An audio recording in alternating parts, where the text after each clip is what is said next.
오늘 또 하나님의 은혜가 가득한 시간 되시기를 소망합니다. 오늘은 주님과의 첫사랑을 기억하라는 제목으로 말씀을 나누려고 합니다. 오늘은 맥주 감사 주일입니다. 어제까지 저희가 수련회로 보냈고 또 하나님께서 주셨던 은혜들이 있었고 또 오늘은 맥주 감사 주일로 저희가 지키게 됩니다. 1월부터 6월까지 우리가 지나왔던 시간들을 돌아보면서 하나님께서 행하셨던 일들을 살펴보면서 감사하는 시간입니다. 또한 7월부터 12월까지 하나님께서 아직 우리에게 행하시지 않았지만 우리가 살아가야 될 날들이지만 하나님께서 우리 가운데 행하실 일들을 소망하며 기대하며 바라보면서 미리 감사하는 것이 맥주 감사 주일입니다. 오늘은 맥주 감사 주일을 통해서 또 오늘 말씀을 들으면서 주님과의 첫사랑을 기억하며 하나님께서 우리 가운데 베풀어 주신 것을 보면서 감사하며 다시 한 번 더 우리가 그 첫사랑을 회복하는 기억하는 그런 시간이 되기를 소망합니다. 제가 어떤 자료를 제가 살펴보면서 이렇게 좀 본 글이 있습니다. 인간의 뇌는 어렵죠. 인간의 뇌는 100억 개에 달하는 신경세포가 있다고 합니다. 그 중에 자기 기억과 관련된 추상세포는 10억 개 정도 된다라고 합니다. 잘 감이 안 옵니다. 감이 안 오는데 그렇다고 합니다. 그래서 미국의 노스웨스턴 대학교 폴 레버 교수님에 의하면 만일 이 추상세포 한 개당 한 개의 정보만 기억할 수밖에 없다면 우리의 뇌는 용량이 다 차서 신경 고갈 상태에 빠지게 된다라고 합니다. 실제로는 한 개의 세포당 한 개만 기억하는 것은 아니라는 거예요. 폴 레버 교수님은 뇌의 저장 능력이 데이터 용량으로 하면은 얼마가 되냐면 한 개의 세포당 얼마가 되냐면은 페타바이트라고 하더라고요. 저도 처음 듣는 개념이었거든요. 찾아봤어요. 제가 페타바이트가 얼마쯤 되냐 찾아보니까 바이트가 1024개, 1024바이트가 있으면 킬로바이트가 되고 킬로바이트가 1024개가 있으면은 메가바이트가 되고 메가바이트 1024 메가바이트가 있으면은 어떻게 됩니까? 기가바이트가 되고 1024 기가바이트가 있으면은 얼마 됩니까? 테라바이트가 되고 1024 테라바이트가 있으면 드디어 페타바이트가 된다라고 하더라고요. 엄청난 거죠. 사실은 저희가 쓰고 있는 좋은 컴퓨터 보면은 뭐 몇 테라 이렇게 이야기하잖아요. 뭐 8테라 뭐 이렇게 해도 사실 어마어마한 거거든요. 근데 1024 테라바이트가 있으면 상상이 안 되는 겁니다. 아마 지금 되게 메모리가 비싸잖아요. 비싸기 때문에 돈으로 따지면 엄청날 것 같은데 그 엄청난 용량을 가지고 있다는 거죠. 이제 저도 이번에 이 글을 읽으면서 처음으로 이제 페타바이트가 있다는 걸 제가 알게 되었어요. 문과생이었기 때문에 잘 몰랐는데 처음으로 알았는데 1페타바이트는 MP3 음악으로 따지면은 그 안에 있는 용량을 음악으로 다 담으면은 2000년 동안 음악을 틀어놔도 음악이 계속 이제 재생될 수 있는 정도의 엄청난 양이라고 하더라고요. 그리고 1080p로 되어 있는 영화를 50만 편 정도 저장할 수 있는 엄청난 대용량이라고 이야기합니다. 실제로 인간의 뇌와 컴퓨터 용량을 뭐 1대1로 우리가 매칭하는 건 좀 어려울 수 있습니다. 하지만 인간의 뇌는 엄청나게 기억할 수 있는 공간이 많다라고 하는 거예요. 기억력이 좋은 사람은 특별한 뇌를 가지고 있는 것이 아니라는 거예요. 전문가들이 말하는 것은 기억력이 좋은 사람은 특별한 뇌를 가지고 있는 것이 아니다라고 이야기합니다. 뇌는 훈련을 통해서 기억력을 점점 더 높일 수 있다고 하는 거죠. 그래서 우리에게 하드웨어적으로 우리의 몸이 이제 기억을 못하게 되는 건 아니라라고 하는 거예요. 우리가 상상할 수 없을 만큼 우리가 많은 것을 기억할 수 있도록 하나님께서 우리에게 그것을 주셨다라고 하는 겁니다. 단지 문제는 뭐냐면 우리가 그것을 기억하려고 하지 않을 뿐이라는 거예요. 우리 그리스도인들은 세상의 어떠한 정보보다도 성경 66권에 담긴 하나님 말씀을 우리가 꼭 기억하고 붙들어야 된다고 하는 거예요.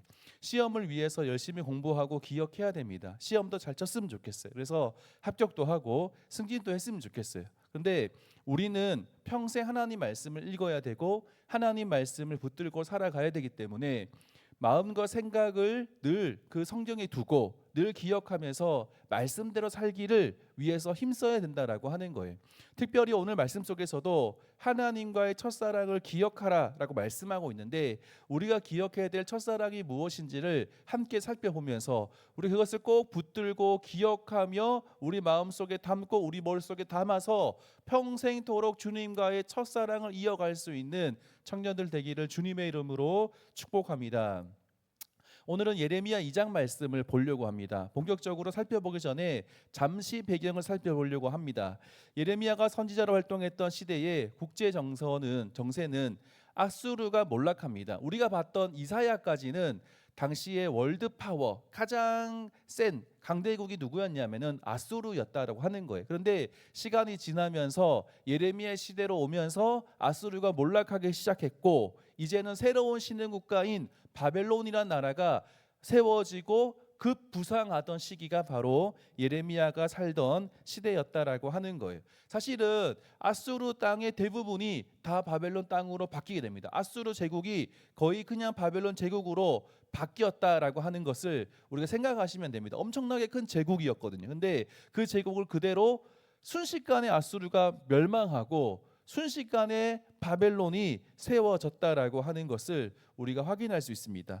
이스라엘은 외교적으로 고민을 하게 되는 겁니다. 당시 아수르가 굉장히 강했습니다. 그런데 나라가 없어지고 그리고 바벨론이 세워졌을 때에 신생 바벨론과 애굽 사이에서 어디에 줄을 서야 되나, 실은 누구에게 줄 서야 되냐면 하나님께 줄을 서야 됨에도 불구하고 그들은 정치적 외교적으로 바벨론에게 줄을 서야 되나 아니면 애굽에게 줄을 서야 되나 그런 고민을 하고 있었다라고 하는 거예요.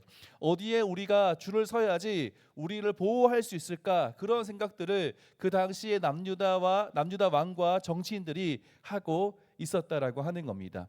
당시에 바벨론과 애굽이 사실은 가늠하기 쉽지 않았을 것 같아요. 우리는 역사적으로 뒤에서 보니까 바벨론이 훨씬 더 강한 나라였다라고 하는 걸 알 수 있지만, 당시에 남유다 백성들은 모든 나라들을 다 정탐하고 확인하고 군사력을 확인하고 재정을 확인할 수 없기 때문에 당시에 생겼던 신흥 국가인 바벨론에 대해서 좀 무시하는 마음이 있었고, 애굽에 대해서 우리가 좀 더 의지하자라고 하는 마음이 있었다라고 하는 거예요.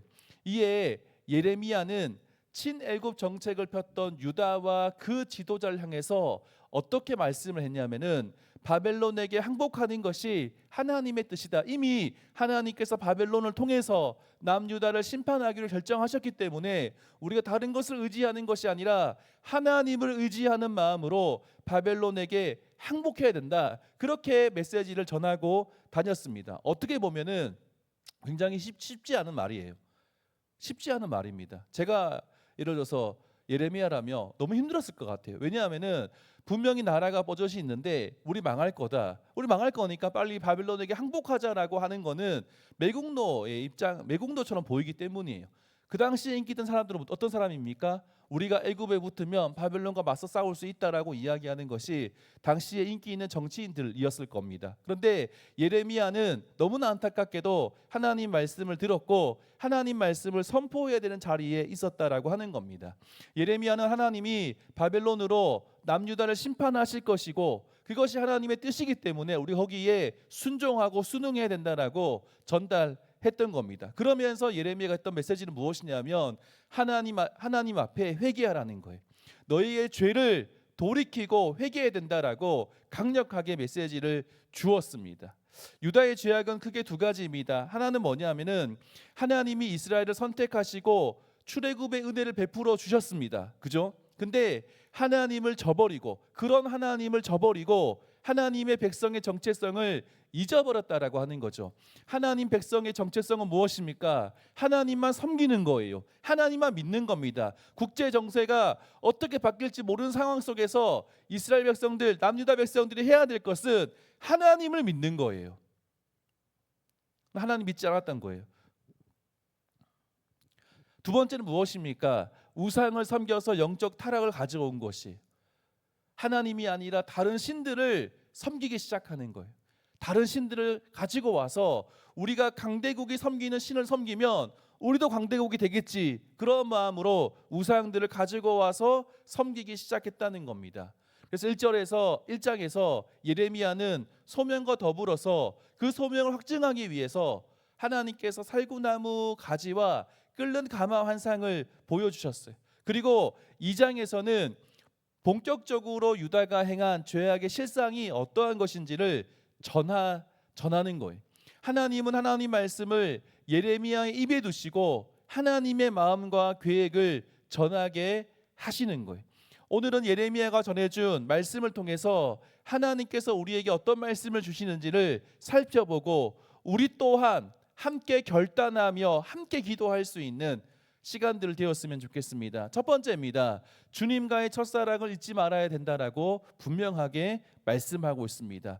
주님과의 첫사랑을 잊으면 안 된다. 주님과의 첫사랑을 잊게 되면 어떻게 됩니까? 어떻게 됩니까? 그 뜨거운 사랑을 잊어버리면은 하나님을 배반하게 되고 우상을 숭배하게 된다라고 하는 거예요. 2절 말씀 같이 읽겠습니다. 너무너무 이거 하나님의 애틋한 마음이 나옵니다. 애틋한 마음이 나오는데 2절 말씀 같이 읽겠습니다. 시작. 가서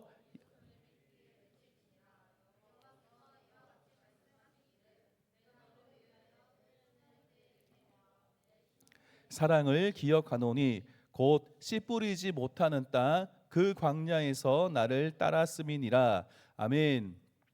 하나님은 유다 백성들의 타락과 배반을 지적하기 전에 이스라엘의 청년 때의 인애 그리고 신혼 때의 사랑을 회상하고 계시는 겁니다. 하나님 늘 그것을 회상하시는 것 같아요. 우리의 모습 속에도 그런 것 같아요. 우리가 처음 예수님 믿고 뜨거웠을 그때를 지금 또 뜨거우면 괜찮은데 우리의 마음이 식어졌을 때 우리가 세상과 하나님 사이에서 고민하고 갈등하고 있을 그때에 하나님은 그 순수하게 하나님을 사랑했던 처음 사랑을 회상하시는 것 같아요. 하나님은 이스라엘 백성들의 그 청년의 때의 인애와 그 신혼 때의 사랑, 제가 말씀드렸던 것처럼 수련회 때도 말씀드렸는데 이스라엘 백성과 하나님이 시내에서 언약을 맺었어요. 언약은 다르게 이야기하면 약속인데 언약식을 다르게 이야기하면 결혼식이라고 말씀드렸어요. 하나님이 신랑 되시고 이스라엘이 신부인. 그래서 그거를 신혼 때라고 이야기합니다. 언약을 맺었을 그 시기를 신혼 때라고 이야기하는데 그 신혼 때의 사랑을 하나님께서 그리워하면서 회상을 하는 겁니다. 마치 방황하는 청소년기의 아이를 바라볼 때 순수했던 어린 시절을 회상하는 부모의 심정인 거죠.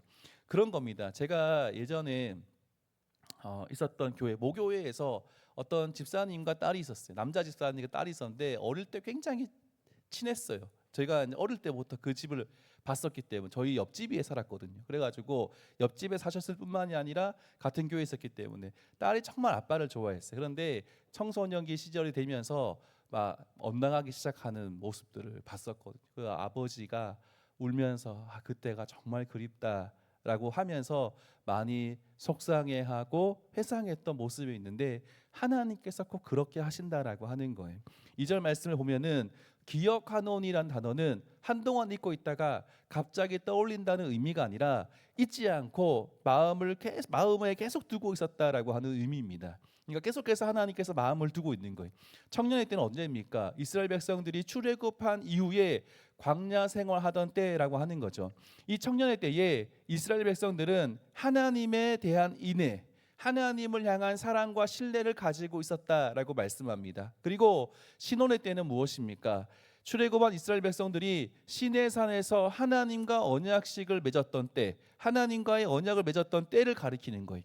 성경 속에서 하나님은 계속 이 때를 뭐라고 말씀하냐면 신혼이라고 말씀합니다. 우리가 선지서 말씀을 계속해서 읽어 나갈 텐데 소선지서에도 보면은 계속해서 그때를 향해서 신혼의 때라고 이야기하며 그때를 그리워하시는 하나님의 심정, 하나님 마음을 우리가 계속해서 소선지서를 보면서도 계속 확인할 수 있을 겁니다. 하나님은 그때 이스라엘 백성들을 보호하겠다 약속하시고 이스라엘 백성들은 하나님만을 주님으로 따르고 섬기겠습니다. 우리는 하나님밖에 없습니다. 하나님밖에 없습니다라고 약속하며 고백했던 거라는 겁니다. 그 신혼의 때에 하나님과 이스라엘 간에는 마치 신랑과 신부 사이에 뜨거운 사랑이 있었던 것처럼 하나님과 이스라엘 백성들 사이에 굉장히 뜨거운 사랑과 신뢰가 있었던 거예요. 하나님은 이스라엘을 성물 곧 첫 열매로 삼으셨는데, 그러니까 모든 열방을 하나님께서 그들을 보호하시고 하시겠지만 그 첫 열매로 이스라엘 백성들을 삼으셨는데, 이것은 주권적으로 택하시고 거룩한 백성으로 삼으시겠다라고 하는 하나님의 뜻이었던 거예요. 우리는 자신이 어떤 존재인지를 분명히 알아야 됩니다. 그죠? 이스라엘 백성들은 청년의 때에 그리고 신혼 때에 그 정체성을 상실했다라고 말씀하고 있어요. 그들은 언약 백성이라는 사실을 망각하고 말씀에 불순종하면서 살았습니다. 하나님은 아브라함과 이삭과 야곱을 통해서 이스라엘 민족을 세우셨습니다. 이스라엘은 언약 백성으로서 하나님이 주신 약속의 계명을 받았습니다. 엄청난 계명을 받았어요. 그들은 애굽의 노예 생활과 광야의 고난 중에서도 하나님을 바라보았던 거예요. 힘들고 어려울 때 하나님 바라보았습니다. 하나님은 그들을 특별하게 보호해 주셨습니다. 정말 놀라운 기적을 베푸시면서 하나님은 그들을 지키시고 보호해 주셨습니다. 그들을 축복하는 자는 복을 받았습니다. 저주하는 자는 어떻게 되었습니까? 저주를 받게 하셨다는 거예요. 그만큼 하나님은 이스라엘 백성들을 모든 백성들이 건들지 못하도록 지키시고 보호해 주셨다는 거예요. 그런데 그들을 애굽 땅에서 구원하시고 광야에서도 안전하게 통과하신 하나님을 찾지 않고 버렸다라고 하는 거예요. 약속의 땅인 가나안 땅에 정착해 살면서 급속하게 타락했다는 거예요. 여러분 조심해야 됩니다. 하나님 앞에 기도하고 있는 거 있죠. 하나님께서 약속하신 거 있죠. 그것이 이루어지기만을 바라고 있지만 그것이 이루어졌을 때 실제로 넘어지는 경우가 상당히 많다는 것을 우리는 기억해야 되는 거예요. 하나님께서 베풀어 오신 모든 은혜를 망각하며 살게 된 겁니다. 하나님이 우리에게 베푸신 은혜를 잊을 때 어떻게 됩니까? 우리는 영적으로 타락하게 된다는 거예요. 하나님의 은혜를 잊어버리고 하나님과의 첫사랑을 우리가 잊어버린다면 영적으로 타락하게 되는 결과를 맞이할 수밖에 없는 거예요. 성경에서 수없이 반복합니다. 그리고 성경 이외에 교회사를 통해서도 수없이 반복되는 것이 이 원리라는 거예요. 굉장히 어렵습니다. 하나님의 은혜를 늘 기억한다는 거 굉장히 어려워요. 하나님과 첫사랑을 늘 기억한다는 거 굉장히 어렵다는 겁니다. 우리가 몸부림치고 말씀 읽고 기도하고 하나님 앞에 늘 나아가서 하나님 다시 한 번 더 하나님의 은혜를 기억할 수 있도록 기도해야지만 우리가 잊어버리지 않는다니까요. 그렇지 않으면 우리도 모르는 사이에 그것을 잊어버리고 망각해 버리고 내가 잘나서 잘 사는 줄 알고 내가 특별해서 잘 사는 줄 안다. 그렇게 바뀌어지는 거예요. 그러면서 하나님을 잊어버리고 나의 마음대로 살아가는 것이 우리의 인생들이라고 하는 거예요. 진정한 언약 백성은 어떤 사람들입니까? 내가 잘 될 때에도 하나님의 은혜를 기억할 수 있는 사람입니다. 하나님 은혜에 감사하면서 살아가는 사람이 진정한 언약 백성인 거예요. 여러분 하나님께 받은 은혜가 있으십니까? 하나님께서 우리 가운데 베풀어 오신 그 은혜를 좀 생각해 봤으면 좋겠어요. 맥주 감사주의이기도 한데 우리 그것을 세어보고 그것을 기억했으면 좋겠어요. 주님이 나에게 베풀어 오신 그 은혜, 첫사랑을 우리가 기억하며 감사할 수 있었으면 좋겠습니다. 출애굽기 19장 5절 6절 말씀 혹시 준비가 되어 있을까요? 예, 같이 한번 읽었으면 좋겠습니다. 같이 읽겠습니다. 시작. 세계가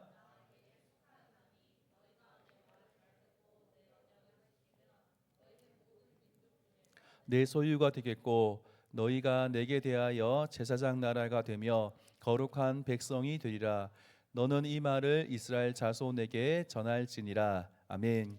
하나님은 우리가 요 말씀으로 실은 이제 그 재미있게 질문하고 답하는 귀납적 성경 연구라는 거를 수련했었어요. 기억나십니까? 오신 분들 기억나십니까? 예, 막 질문하고 그랬는데 아무튼 하나님은 이스라엘 선택하시고 그들을 구별하셔서 하나님의 소유로 삼으셨어요.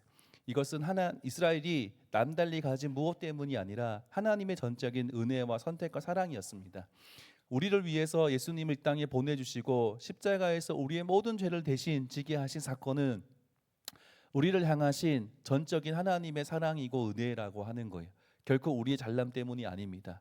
죄로 인해서 죽을 수밖에 없는 우리를 향하신 하나님의 주권적인 사랑입니다. 그러므로 우리는 연약하고 부족한 자인 것을 어떻게 됩니까? 날마다 기억해야 됩니다. 그러면서 우리는 십자가 그 은혜를 날마다 묵상하고 기억해야 되는 거예요. 그럴 때 신앙의 여정 가운데 하나님을 향한 사랑이 식지 않고 열정이 식지 않고 그 사랑으로 우리는 죄악된 세상 가운데에서 돌이켜서 생명의 길로 갈 수 있게 되는 거예요. 사랑하는 여러분, 여러분 어떻습니까? 오늘 찬양 중에 예수 나의 첫사랑 대신에 찬양도 부르고 했는데 여러분 그 사랑을 혹시 잃어버리고 계신 분 혹시 있지 않습니까? 신방을 하다 보면은 이런 분들이 계시더라고요. 목사님 다시 그 뜨거운 사랑이 회복되었으면 좋겠습니다. 그렇게 좀 정직하게 기도해달라고 하는 분들을 제가 만나봐요. 저도 같이 기도하거든요. 제가 신방한 분들 기도 제목을 쭉 다 가지고 있어요. 그래서 그것을 보면서 하나님 다시 이 형제가 이 자매가 하나님 앞에서 그 첫사랑이 회복되어지고 다시 한 번 더 그 마음속에 하나님을 향한 그 사랑이 뜨겁게 회복될 수 있도록 날마다 기도하고 있는데 정말 우리가 함께 그것을 소망하면서 하나님 오늘 우리가 말씀을 마치면서 기도할 텐데 하나님 다시 그 첫사랑이 회복되게 하시고 다시 한 번 더 우리의 심령 가운데에 뜨거움이 회복될 수 있도록 기도하는 청년들 되기를 주님의 이름으로 축복합니다. 두 번째입니다. 세상의 풍요가 아닌 하나님을 갈망해야 된다는 거예요. 첫 번째는 첫사랑을 기억하는 거고 두 번째는 우리가 풍요 때문에 하나님을 놓칠 때가 많은데 우리의 풍요로움이 아니라 우리의 잘 사는 것이 아니라 하나님을 갈망할 수 있는 우리 청년들 되었으면 좋겠습니다. 우리 7절과 8절 말씀을 같이 한 목소리로 같이 읽겠습니다. 7절 8절입니다. 시작. 내가 너희를 기름진 땅 위에 인도하여 그것의 열매와 그것의 아름다운 것을 먹게 하였거늘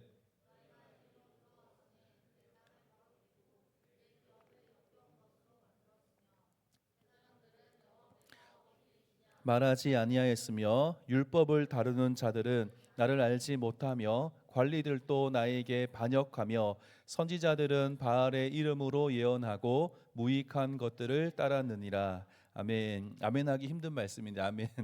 예, 정말 이스라엘 백성들이 했던 모습들 8절 말씀 보면은 제사장들과 율법을 다루는 자들과 선지자들이 얼마나 하나님 앞에 죄악된 모습이었는지 말씀하고 있는데 오늘 말씀을 한번 살펴보겠습니다. 유다의 죄악은 하나님을 멀리하고 헛된 우상을 따른 것이 제사장들은 하나님이 어디 계시냐라고 말해야 되는데 오히려 백성들에게 이야기해야 되는데 말하지 않는 겁니다.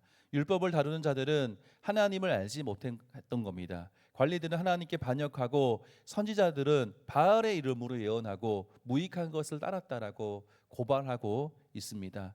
하나님은 청년의 때에 그 인애와 신혼 때의 사랑을 기억하신 것은 현재 유다의 모습과 과거의 모습이 너무나 달랐기 때문인 거예요.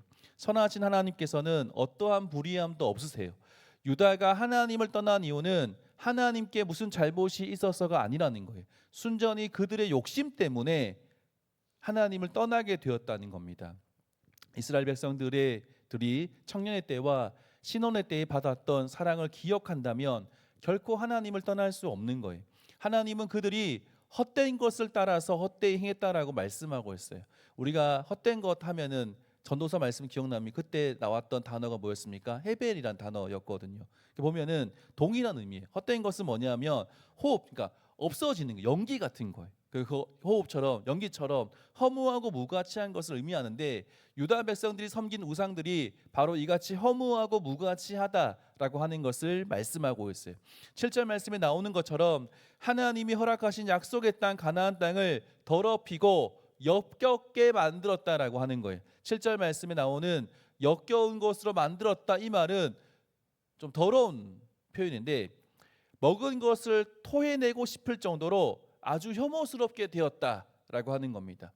젖과 꿀이 흐르는 약속의 땅인 가나안 땅에서 헛된 우상을 섬기고 숭배해서 역겹고 가증스럽게 만들었다는 겁니다. 8절 말씀 나오는 것처럼 하나님을 섬겨야 될 마땅한 영적인 지도자들이 하나님이 아니라 오히려 바알에게 종노를 했다라고 하면서 하나님은 탄식하며 지적하고 있는 겁니다.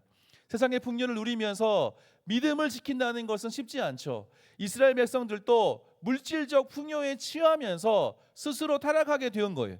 물질적 풍요에 취하면서 하나님이 아니라 다른 것을 쫓아가게 되었다라고 하는 거예요. 공동체가 건강하게 유지되려면 영적 지도자들이 바로 서야 되는 거예요. 여러분, 영적 지도자는 목회자들만 말하는 게 아니에요. 청년부 안에 누가 있습니까? 운영진들 있죠. 또 누가 있습니까? 팀 리더들 있잖아요. 사역 팀장들 있잖아요. 저는 굉장히 중요하다라고 생각합니다. 이분들이 바로 서야지 우리 청년 목장 안에 거룩함이 회복된다라고 하는 거예요. 물론 잘 알고 있어요. 근데 그만큼 중요하다라고 하는 거예요. 여기에 나와 있는 그 영적인 리더들이 하나님을 구하지도 않고 사모하지도 않았던 거예요. 율법 학자들도 백성들에게 율법을 가르치지 않았습니다. 그들은 정작 하나님이 어떤 분인지 그들 스스로도 몰랐던 거예요. 지도자들은 하나님을 두려워하지 않았습니다. 거짓 선지자들이 난무했던 거예요. 제사장도 서기관도 관리들도 어디에 취해 있었습니까? 우리가 예레미야 말씀을 계속 읽어가다 보면은 나오는 것이 무엇이냐면 하나님이 아니라 풍요에 취해 있었다라고 하는 거예요. 가나안의 풍요에 도취되어 있었고 거기에 묶여 있었기 때문에 하나님을 바라볼 수 없었다라고 하는 거예요. 영적으로 깨어 있어야 할 그러한 지도자들마저도 세상에 깊이 빠져서 영적으로 잠들었다라고 말씀하는 거예요. 사랑하는 여러분, 이 영적인 풍요에 빠지게 되면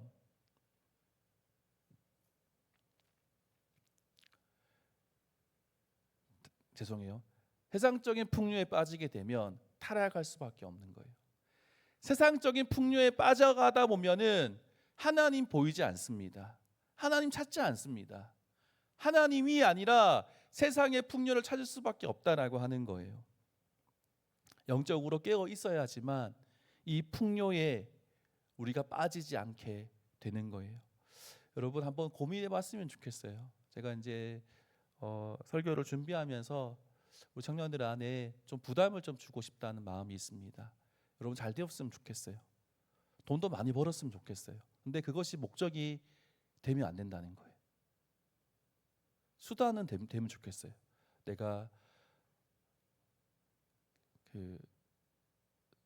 잘 돼서 하나님 앞에 더 충성할 수 있었으면 좋겠다. 그런 마음으로 좀 준비했으면 좋겠어요. 우선순위가 바뀌면 안 된다는 거예요. 우선순위가 바뀌는 순간 하나님은 놓치게 되는 걸 꼭 기억했으면 좋겠습니다.